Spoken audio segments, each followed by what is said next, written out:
மேடையை அலங்கரிக்கும் சான்றோர் பெருமக்களே, அவைதனிலே வீட்டிருக்கும் ஆண்டோர் பெருமக்களே, உங்கள் அனைவருக்கும் முதற்க பணிவான வணக்கத்தினை சமர்ப்பிக்கின்றேன்.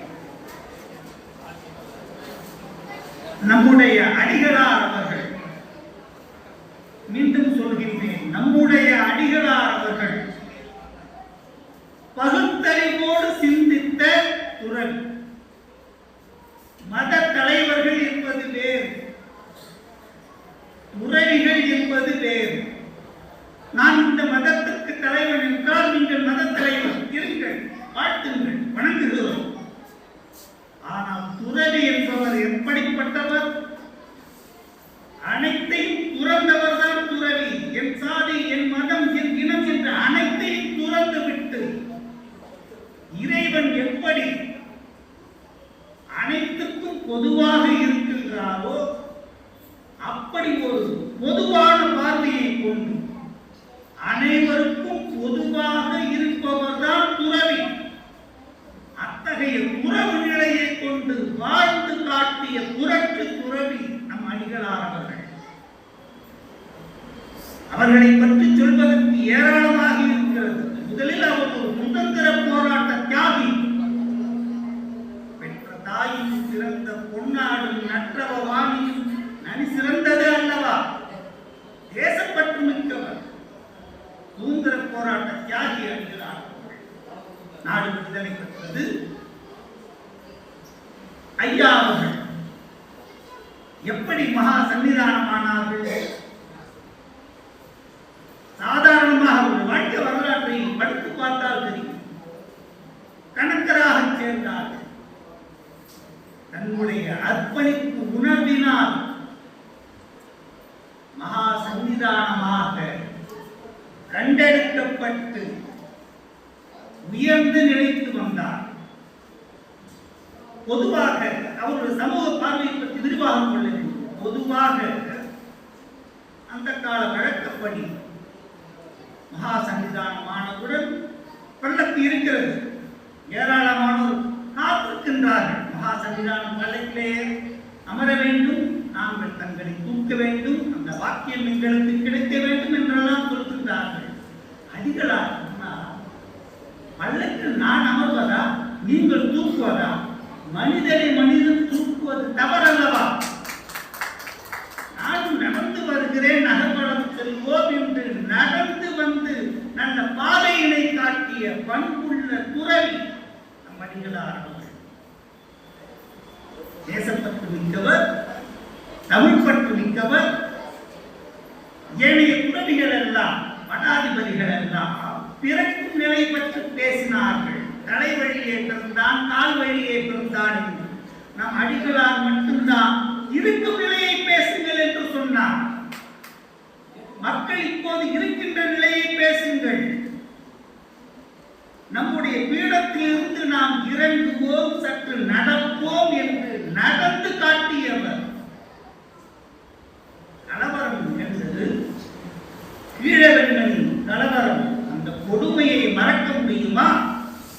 ஆதிக்க சக்திகளின் வெறிக்கு எத்தனை உயிர்கள் பலியாயின. உள்ளே அடைத்து கூட்டிவிட்டு வைக்கோல் போல் எரிப்பதை போல் எரித்து குவித்தார்கள் கயவர்கள். அப்போது துடித்து போனார் அடிகளார். அங்கு சென்று அறப்பணிகள் செய்தார். எது துறவிக்கு அடையாளம்? எனக்கு எது பற்றியும் கவலை இல்லை. நான் ஏகாந்த சிந்தையோடு தவத்தில் இருப்பேன். என் மீது மண்மூடி போனாலும் பரவாயில்லை, கரையான் புற்று வந்தாலும் பரவாயில்லை, எனக்கு இறைவன் மீது தான் பற்று என்று ஒருவன் சொன்னான். அவன் துறவி அல்ல. தாம் பெற்ற இன்பம் பெருகையும் பையகம் என்று வாழ்ந்து காட்டுபவர் தானே துறவியாக இருக்க முடியும். அப்படி வாழ்ந்து காட்டியவர் நம் அடிகளார் அவர்கள். இப்பொழுது மண்ணை காட்டு கலவரம். ஐயா அவர்கள் எவ்வளவு அழகா அதெல்லாம் பதிவு பண்ணியிருக்காங்க. கலவரத்துக்கு ஒரு சாதாரண ஒரு சச்சரவு அப்படி ஆரம்பித்து சலசலப்பு, கைகலப்பு என்றெல்லாம் பெரும் கலவரமாக ஆகிவிட்டது. அப்போது அனைவரும் தயங்கி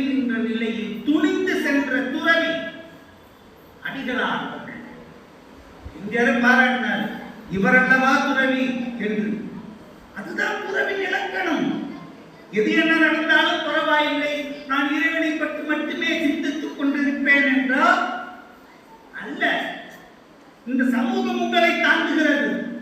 நீங்கள் திருசங்கு சொர்க்கத்தில் இருக்கின்றீர்கள், மண்ணுக்கும் இல்லை விண்ணுக்கும் இல்லை நடுவிலே இருக்கின்றேன் என்று. இந்த மண் தானே உங்களை தாங்குகிறது. இந்த மண்ணுக்கு நீங்கள் என்ன கடமையை ஆற்றுவீர்கள் என்று கேட்டார். அடிகளார் அவர்கள் கேட்டார். அவர் ஒரு பகுத்தறிவிருக்க துறவி. சற்றே இறங்கி வாருங்கள், தங்கள் பீடத்தில் இருந்து இறங்கி வாருங்கள், நாம் இணைந்து நடப்போம் என்று சொன்னார். நடந்து காட்டுவோம், வாருங்கள் என் பின்னே என்று இன்னொன்றும் சொன்னார்கள். நம்முடைய அடிகளார்கள் சொல்லும் போது அடுக்கடுக்கான உதாரணங்களோடு சொல்வார்கள். திருஞான சம்பந்தர் மதுரை வந்த போது 10,000க்கும் அதிகமான பக்தர்கள் கூட்டம் வந்ததாலே நம் பின்னே எத்தனை பேர் வருகின்றார்கள் என்று கேட்டார். அது அத்தனை துறவிகளுக்கும் பொதுவான கேள்வி. அதுதான் பகுத்தறிவான கேள்வி. நான் துறவி என்றால் உங்கள் பின்னே இருக்கின்ற பக்தர்கள் எத்தனை பேர்?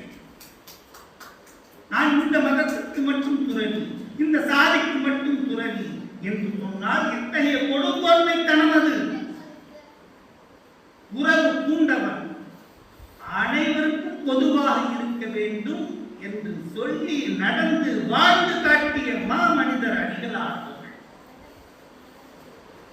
சில அரிய தகவல்களை நாம் தெரிந்து கொள்ள வேண்டும்.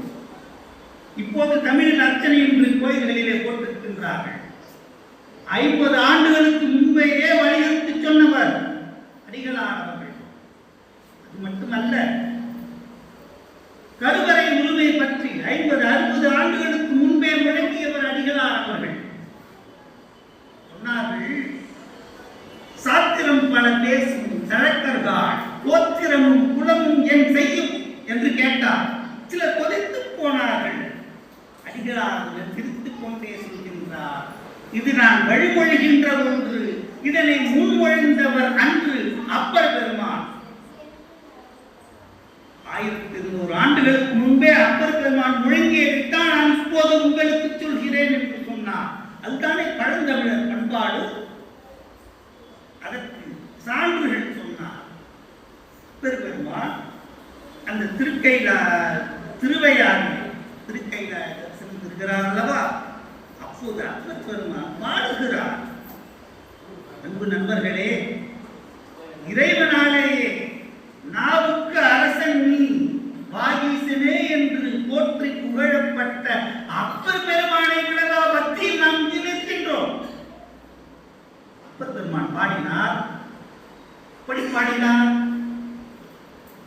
மாதர் பிறை கண்ணியானை. அது அழகான தேவாரம். மாதர் பிறை கண்ணியானை, மாதர் பிறை கண்ணியானை, மாதர் பிறை கண்ணியானை, மலையான் மகளொடும் பாடி, மலையான் மகளொடும் பாடி,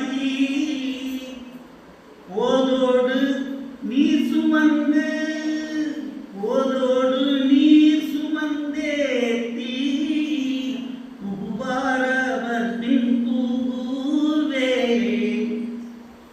இறைவனின் நேரில் தரிசித்த அப்பர் பெருமான் பதிவு செய்திருக்கின்றார். கருவறையிலே இறைவனை தொட்டு அபிஷேகம் செய்வதற்காக பூவும் புனலும் தாங்கி நிற்கின்ற பக்தர்களின் கூட்டத்திலே நானும் நிற்கின்றேன். என்றால் அந்த உண்மையே மறுக்கப்பட்டது என்ற ஆணித்தரமான கேள்வி கிட்டத்தட்ட 60 ஆண்டுகளுக்கு முன்பே கேட்டவர் அடிகளார் அவர்கள். நீங்கள் ஆச்சரியப்படுவீர்கள். மத மாற்றங்கள் எல்லாம் நிகழ்ந்த போது நம்முடைய அடிகளார் அவர்கள் எவ்வளவு தெளிவான சிந்தனையோடு கருத்தினை பதிவு செய்தார்கள் தெரியுமா? அனைத்து மத நிறுவனங்களும் அரசாங்கத்தின் கட்டுப்பாட்டில் வர வேண்டும் என்று 60 ஆண்டுகளுக்கு முன்பே சொன்னார் அடிகளார் அவர்கள். அது மட்டுமல்ல, இன்னொன்றும் சொன்னார். மதம் என்பது வெறும் சடங்குகளின் தொகுப்பு அல்ல. அறம் என்பது என்ன? மக்களை பண்படுத்த வேண்டும், அதுதான் மதம். அறம் என்பது என்ன? அடுத்தவன் உரிமையை தடுக்காதிருப்பதுதான் அறம் என்று சொன்னார். உனக்கு இருக்கின்ற உரிமையை நான் தடுக்கக்கூடாது, எனக்கென்று இருக்கின்ற உரிமையை நீங்கள் தடுக்கக்கூடாது, அதுதான் அறம் என்று முழங்கியவர். இன்னொன்றும் சொல்கின்றேன், இந்து மதத்தின் பெரும் கலங்கம் தீண்டாமையின் கொடுமை. அடிகளார்கள் கேட்டார்கள், எறும்பு வணங்கி முக்தி பெற்றது, திருவெரும்பூர் என்று சொல்கின்றீர்கள். ஈ வணங்கி முக்தி பெற்றது, திரு ஈங்கோய் மலை என்றெல்லாம் சொல்கின்றீர்கள். புழு பூச்சிகளெல்லாம் கூட இறைவனை பூசித்து முக்தி பெறும்போது ஒரு சாதியிலே பிறந்தவன் தாழ்ந்தவன் என்று சொல்வது எந்த வகையில் நியாயம் என்று கேட்டார் அடிகளார். இந்த கொடுமைகள் தகர்த்தறியப்பட வேண்டும் என்று சொன்னார் அடிகளார். எத்தகைய புரட்சியாளர் பாருங்கள். அதனால்தான் அவரை வீரத்துறவி என்று சொல்கின்றோம். நாம் அவருடைய சிந்தனை ஓட்டமெல்லாம் மிகவும் அற்புதம். காலம் தாண்டி சிந்தித்தார்.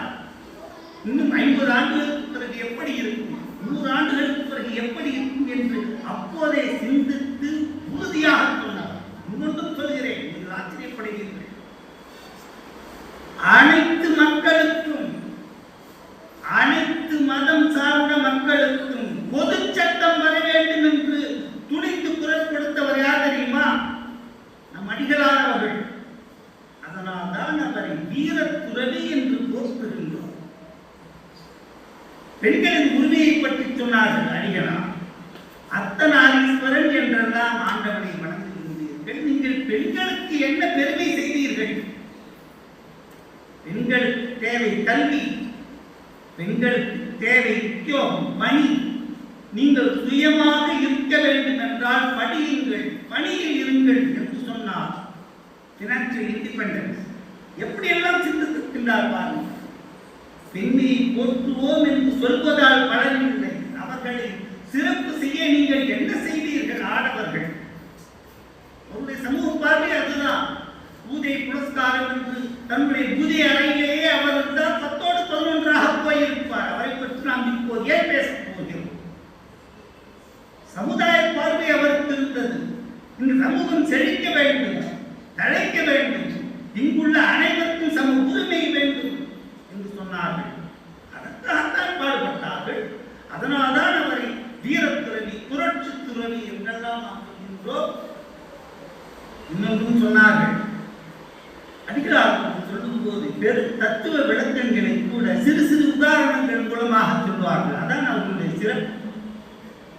அகத்தூய்மை புறத்தூய்மை பற்றி சொல்லும் போது அடிகளார் சொன்னார்கள், நீங்கள் உங்கள் வீட்டிற்கு வெளிப்புறம் சுண்ணாம்பு அடிக்கிறீர்கள், பளியரென்று இருக்க வேண்டும் என்று. உட்புறம் அடிக்கவில்லையே.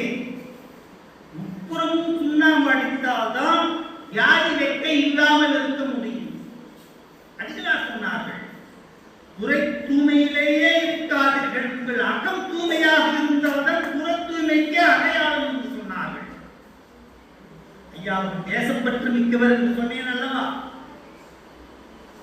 சைனீஸ் அக்ரஷன், சீனாக்கார 62 போர் தொட்டப்போ பண்டித நேரு பெருமானார் சொல்கின்றார், அனைவரும் அரசாங்கத்துக்கு உதவுங்கள், நிதி தாருங்கள் என்று.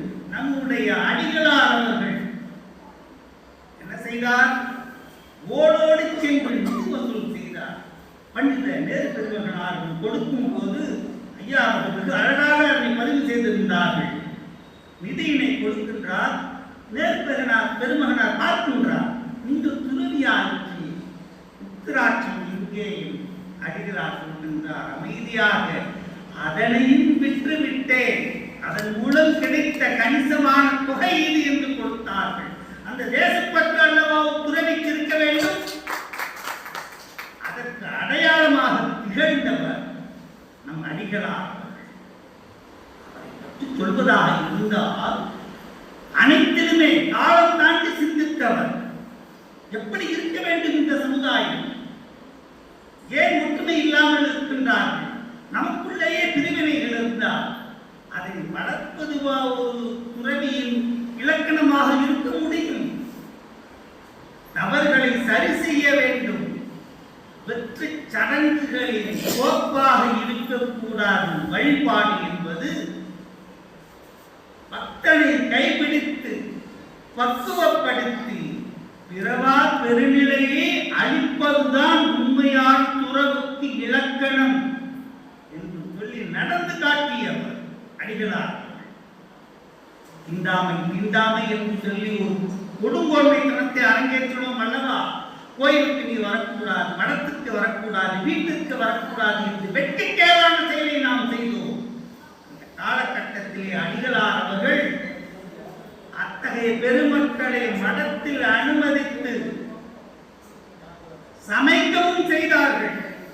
நீங்கள் சமையுங்கள், நாங்கள் சாப்பிடுகிறோம், ஏது இதிலே வேதம் என்று அப்படி உலகத்திற்கு நடைமுறைப்படுத்தி உதாரணமாக விளங்கியவர் அடிகளார் அவர்கள். ஆங்கிலத்தில் சொல்வார்கள், என்ன சொல்ல விரும்புகிறார் என்பதனை மூலமாகவே காட்டும். You be the example of what to preach. நான் சொல்வது இதுதான் என்று ஊருக்கு உபதேசம் செய்துவிட்டு அவர் வேறு மாறி நடந்து கொண்டார். கேலி பொருளாக ஆகிவிடுவார்களவா? அடிகளார் அவர்கள் சொன்னது ஒவ்வொன்றும் அமுத மொழி, பகுத்தறிவின் வெளிப்பாடாய் உள்ளவைகள் அனைத்தும் அப்படியே அவர் வாழ்ந்து காட்டினார். தான் அடிகளார் அவர்களின் பெருமை. மனிதநேயத்தை பாருங்கள். ஐயா அவர்கள் அந்த புதுக்குடி இதெல்லாம் அவருக்கு பாரத பிரதமர் இந்திரா காந்தி அம்மையார் அவர்களே சொன்னார்கள், குன்றக்குடி கிராமம் போல் இந்தியாவில் உள்ள அனைத்து கிராமங்களும் இருந்தால் கிராம ராட்சியம் அல்லவா வந்திருக்கும் என்று. அப்படி மக்களுக்காக உழைத்த துறை. ஒரு தொழிற்சாலையில் பெண்கள் எல்லாம் பணிபுரிகின்றார்கள். அது இந்த கெமிக்கல் ரசாயன தொழிற்சாலை. அப்போ போகும்போது அந்த பெண்கள்லாம் வர்றாங்க. செப்பல் எல்லாம் வந்து அடிகளார் வணக்கம் சொல்றாங்க. அடிகளார் காலனி போடணுமா, கெமிக்கல் இதில் ஒர்க் பண்ற அரிச்சிட போகுது. அது அடிகளார் மனிதனை பண்ணு. நான் அடிகளாராக இருக்கலாம், காலனியை அனுப்புகொள், ஆளுக்கு உரிமை அனுப்பக்கூடாது. அப்போது கையெழுத்து நிகரன் ஐயா அவர் கூட இருந்து சென்றார். அப்போது அவர் பார்த்த அடிகளார் காலனிலே காலனி இல்லை. ஐயா, உங்கள் பாதத்திலே காலனி இல்லையே ஏன் என்று கேட்கின்றார். அடிகளார் பதில் சொன்னார், சேரிக்கு சென்ற போது அங்கிருந்த மக்கள் எல்லாம் காலனி இல்லாமல் வெற்று காலம் நடந்து சென்றார்கள், வந்தார்கள். அந்த காட்சியினை கண்ட பிறகு நான் காலனி அணிவதில்லை என்று தீர்மானித்தேன், அதன் பிறகே நடக்கிறேன் என்று சொன்னார். அப்படி நடந்து நடந்து போதனைகளை தந்த மாமனிதர் அடிகளார் அவர்கள். ஒரு புரட்சி துறவி, சமூக பார்வை மிக்கவர். நான் உண்டு, என் குதை உண்டு, என் மனம் ஒன்று என்று இருக்கவில்லை. தாய் நாடு, என் நாடு சிறக்க வேண்டும். மதம் மதம் என்று மதம் பிடித்து அடையாதீர்கள். மதம் என்பது என்ன? வாழும் நெறியை காட்டுவது. அந்த நெறியை துறவிகள் உரைத்து விளக்கி அதன் வெளியே தானே நடந்து காட்டி சமுதாயத்தை திருத்திட வேண்டும் என்று சொல்லி அங்கனமே வாழ்ந்து காட்டி நமக்கு மாபெரும் உதாரணமாக நின்றவர் அடிகளார் அவர்கள். அவருடைய சமூக பார்வை ஆச்சரியப்படுவோம். எப்படி அவர் இப்படியெல்லாம் சிந்தித்திருக்கிறார் என்று. அண்ணல் என்பது கண்களும் கூட இல்லை. இந்த மக்கள் கூட்டம் அமைதியாக இருக்க வேண்டும், மகிழ்வோடு இருக்க வேண்டும், இறை பற்றோடு இருக்க வேண்டும். இல்லற வாழ்க்கையை பற்றி ஐயா அவர்கள் சொல்லியுள்ள விளக்கங்கள் எல்லாம் ஆச்சரியம் அடையும். துறவரத்தை தாங்கி இருப்பது இல்லறம். ஐயா அவர்கள் சொன்னார்கள், அந்த இல்லறத்தை நல்லறமாக நடத்திடுங்கள். நல்ல மக்களை பெற்றெடுக்க வேண்டும், அவர்களுக்கு நல்ல வழியினை காட்டிட வேண்டும், நல்ல வாழ்க்கையினை அமைத்து தந்திட வேண்டும். அதுதான் பெற்றோர்கள் கடமை, பெற்றோர்கள் கடன். அப்படி நீங்கள் செய்தால் சமுதாயத்திற்கு நீங்கள் உங்கள் பங்களிப்பினை சரியாக செய்துள்ளீர்கள் என்று பொருள். நாளை அந்த இழப்புகள் உங்களை தாங்கி நிற்கும். இது எங்கே சறுக்கல் ஏற்பட்டாலும் பிரச்சனை வெடிக்கும். சமுதாயம் என்பது கட்டுக்கோப்பான ஒன்று. அனைவரும் தத்தம் கடமையை உணர்ந்து நடப்பதுதான் சமுதாயத்திற்கு நலம் பயக்கும் என்று சொல்லி அற்புதமாக உபதேசத்தோடு மட்டும் நிறுத்திக் கொள்ளாமல் சொன்னபடி வாழ்ந்து காட்டி நமக்கு ஒரு முன் உதாரணமாக திகழ்கின்ற அடிகளார் அவர்களை வீரத்துறவி, புரட்சி துறவி என்று எப்படி சொன்னாலும் போட்டு வணங்கினாலும் தகும். நம்முடைய ஐயா அவர்களுக்கு வேண்டுகோள் வைக்கின்றேன். வேலு நாச்சியார் காவியம் படைத்து வரலாற்று பதிவாகிவிட்டீர்கள். இந்த வீர துறவி படைத்து வருகின்றீர்கள் அல்லவா? இதனை அப்படியே புத்தகமாக கொண்டு வந்து எதிர்கால சமுதாயம் எத்தகைய மாமனிதர் புரட்சியாளர் உறவியாக இருந்து நமக்கு வழிகாட்டியுள்ளார் என்ற பணியினை ஐயாவுக்கு செய்ய வேண்டும் என்று வேண்டுகோள் விடுத்து வாய்ப்பளித்தமைக்கு நன்றி பாராட்ட அமைகின்றேன்.